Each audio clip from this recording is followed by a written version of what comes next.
Assalamualaikum warahmatullahi wabarakatuh.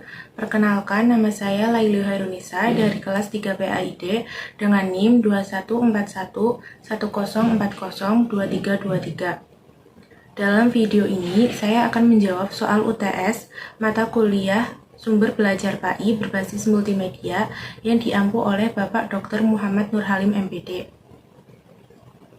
Soal yang pertama yaitu, jelaskan apa yang dimaksud sumber belajar sebagai media pembelajaran, berikan contoh aplikasinya. Jadi, pengertian sumber belajar sendiri adalah segala sumber, baik berupa data, orang, dan wujud tertentu yang dapat digunakan peserta didik dalam belajar, baik secara terpisah maupun secara terkombinasi, sehingga memudahkan peserta didik dalam mencapai tujuan pembelajaran. Jadi, sumber belajar sebagai media pembelajaran adalah semua bahan atau media yang telah dibuat terlebih dahulu sedemikian rupa sehingga dalam penggunaannya dapat diintegrasikan ke dalam sistem pembelajaran yang efisien dan berfungsi untuk terselenggaranya proses pembelajaran yang terkendali dan terarah. Contoh aplikasinya yaitu Rumah Belajar, e-modul dari Kemendikbud, Ipusnas, dan lain sebagainya. Soal yang kedua yaitu, sebutkan dan jelaskan macam-macam sumber belajar dan buatlah analisis kelebihan dan kekurangan masing-masing.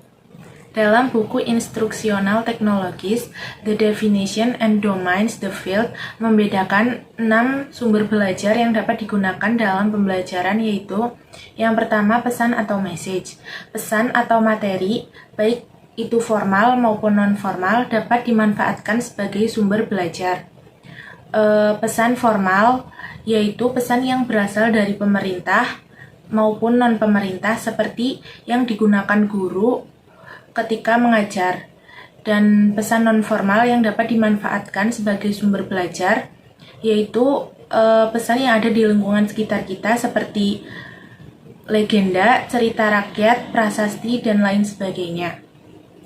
Kelebihan dan kekurangan pesan yang digunakan sebagai sumber belajar yaitu kelebihannya memudahkan pendidik dalam memberikan materi kepada peserta didik, misalnya melalui WhatsApp group maupun pesan biasa. Dan kelemahannya yaitu peserta didik cenderung tidak terlalu memahami materi yang diberikan oleh guru dan bahkan tidak membaca pesan yang diberikan oleh guru tersebut. Sumber belajar yang kedua yaitu orang atau people. Setiap orang dapat berperan sebagai sumber belajar atau bahan pembelajaran karena dari seseorang tersebut kita dapat mendapatkan informasi yang baru. Kelebihan dari sumber belajar orang atau people yaitu misal dalam kelas kita dapat bertanya kepada guru jika ada sesuatu yang bertanya secara langsung kepada guru jika ada sesuatu yang belum kita pahami.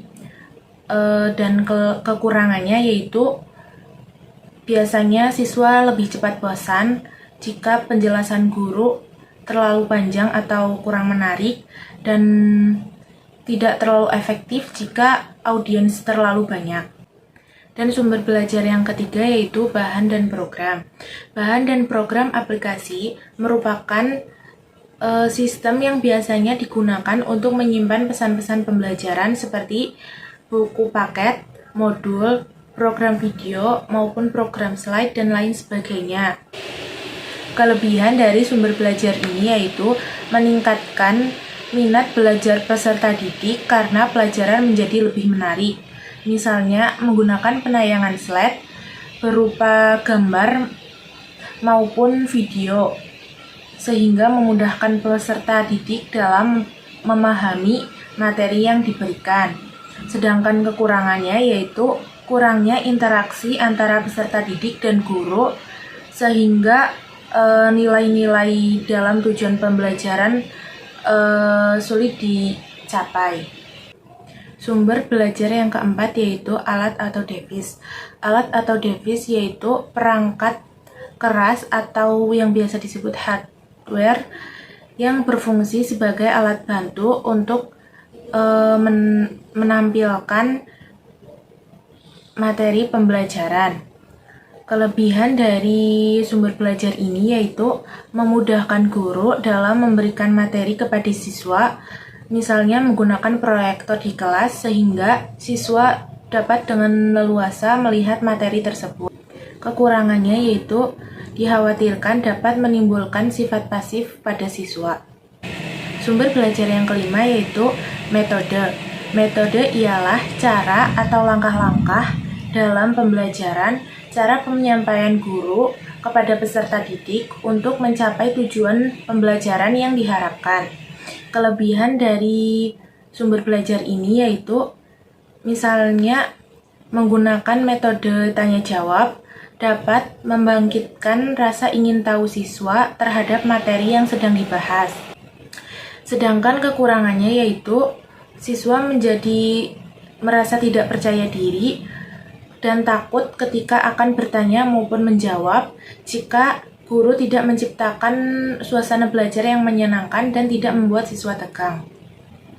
Dan sumber belajar yang keenam yaitu latar atau setting. Latar atau setting ialah kondisi atau situasi belajar baik di sekolah maupun di luar sekolah, baik yang dirancang secara sengaja maupun khusus disiapkan yang dapat digunakan guru dalam proses pembelajaran. Kelebihan dari sumber belajar ini yaitu dapat mengoptimalkan proses dan hasil pembelajaran karena peserta didik dapat melihat langsung kebenarannya. Dan kekurangannya yaitu terkadang salah sasaran karena peserta didik terkesan bermain-main. Dan soal yang ketiga yaitu jika saya menjadi guru di sebuah sekolah dan sekolah tersebut terdapat banyak sumber belajar, saya akan menentukan sumber belajar yang efektif dan dapat saya gunakan dalam pembelajaran, yaitu saya akan memilih sumber belajar bahan atau material. Di sini saya bisa menampilkan sebuah PowerPoint yang berisi materi yang akan saya berikan atau sampaikan kepada siswa. Saya dapat menyampaikan materi PowerPoint saya menggunakan proyektor yang ada di kelas, karena hal ini dapat memudahkan siswa dalam melihat materi PowerPoint yang saya sampaikan. Dan di sela-sela saya menerangkan materi dalam PowerPoint tersebut, ada selingan video tentang materi tersebut sehingga siswa tidak bosan hanya mendengarkan penjelasan materi dari saya. Setelah pembelajaran selesai maupun di tengah-tengah pembelajaran, siswa dapat menanyakan hal-hal yang belum mereka pahami mengenai materi yang telah saya sampaikan.